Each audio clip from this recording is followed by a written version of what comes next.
I am going to demonstrate how to use a cross-cut saw. Now this cross-cut saw is very nice. It's got a protective cover over the sharp-edged cutting surface. We carefully pull this off. We lay this aside. Okay, this is only to cut wood. You cannot cut metal with this. I have a piece of wood here, and I marked it in an earlier demonstration. Now I will put it in a vise, and I will show you how we can cut through this piece of wood. I put it in this vise. This is called a vise. A vise will clamp down and squeeze it so it can't get away. I will put my safety glasses on, and I will put my saw right on the line. Now what I do, the piece that I want to save has the line on it. So I always leave the line on that side. So I put my blade right on the edge, not exactly on that line, but just so that the line remains. And then I carefully get the saw started. This is really an aggressive saw here. I get it started. Once it's started, I just carefully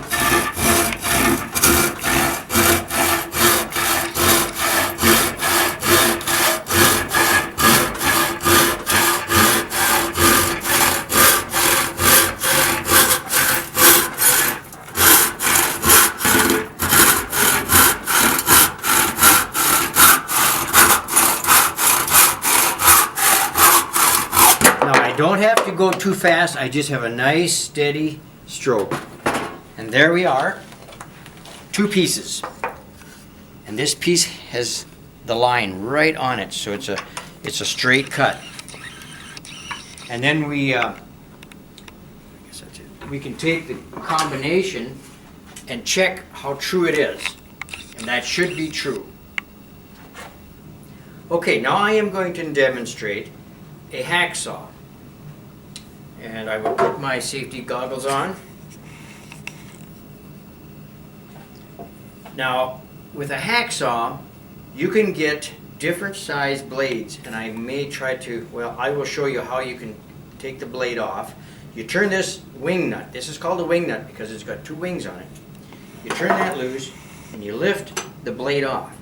This is called a hacksaw blade. Now, hacksaw blades come in two, maybe three different teeth lengths, and there's little teeth in here. They grab when you're cutting, and the less teeth you have, the more aggressive the saw is. So for metal, you want pretty fine teeth, and that's what this has.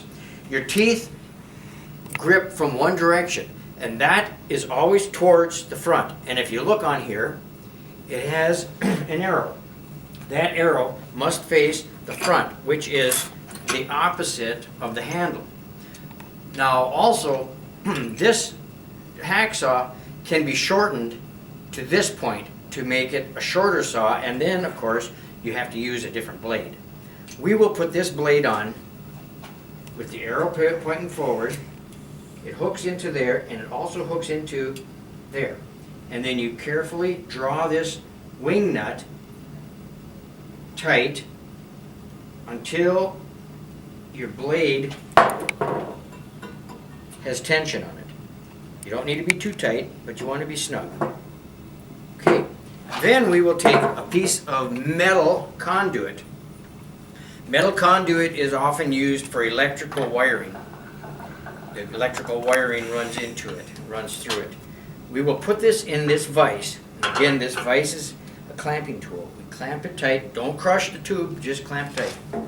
We take the saw, and we may want to take a tape and measure the length that we need. And then we mark it. We mark that spot just like that. And again, this is a retractable tape measure. It pulls itself back in. Very nice. If you want, you can use this yellow button here and lock it so it doesn't pull in. And then when we do flip that button, it pulls in. Much handier. This tape is much handier than this because this one here is kind of cumbersome. You got to flip it out. It has its place, but it's kind of cumbersome. This one here, we can just pull it to any measurement, and we can also just clip it right onto our belt, like that. Okay, we have our measurement on our metal conduit. We have our blade in there. The blade is facing the right direction, arrow forward, and we just real carefully start right on our line, and we pull back. When you pull back, it doesn't cut. When we push forward, because of the direction the teeth are, we push forward, it will start cutting. And you don't apply much pressure. You let the saw do its own work.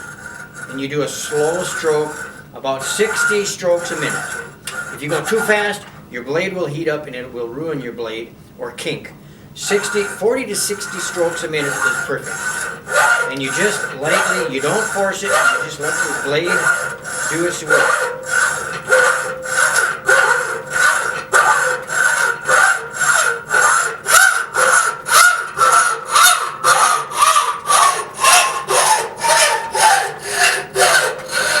When we get towards the end, you need to be really careful you don't hurt yourself as you cut through the very last bit, because the saw will try to drop down. There we are. Okay. Straight cut.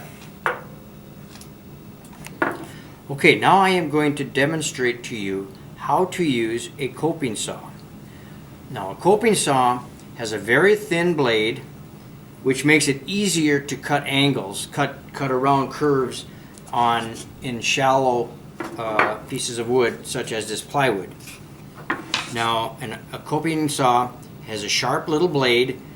The teeth always face forward, and I will show you how to change a blade in a little bit. And because they are so small, these blades do break occasionally. I will put on some safety glasses now.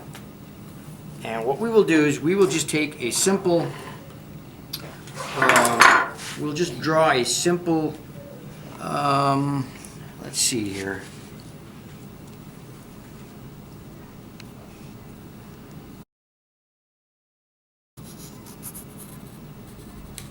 There. Now I drew a crooked line, an angle line, just to demonstrate how a coping saw can do these angles without a problem. See, if I had a wide blade, it couldn't curve with the wood, with the mark I have on this wood. But this coping saw, because of its very shallow, narrow blade, it can work around the corners. I am sticking this into a vise here, clamp it secure. Take my coping saw, I have my safety glasses on, and I just carefully start right where the mark is, and I just cut.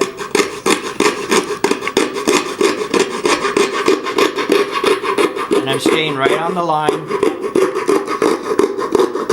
Now I'm going to have a corner now. So I have to just slightly turn the saw, and it follows my line, comes down. See how well it just follows that? And now we got to move up, so I have to turn my blade up a little bit to catch my line, right like that.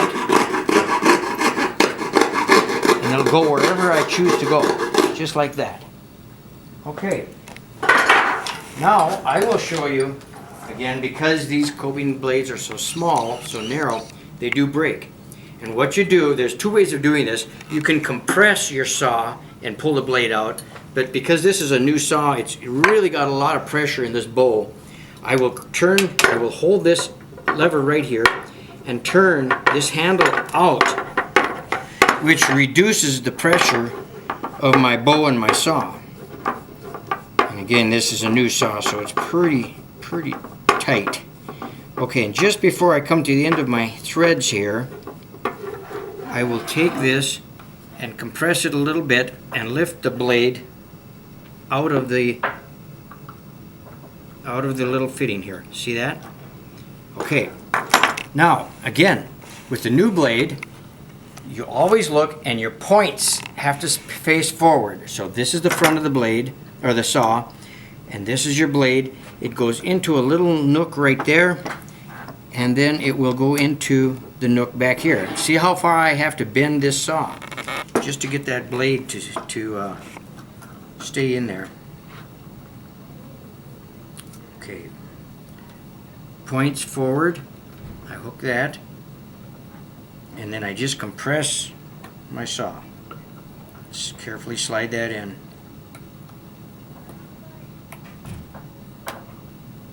Just like that. And then I put my thumb here and I continue to turn this handle clockwise to compress my bow and my saw. Just like that.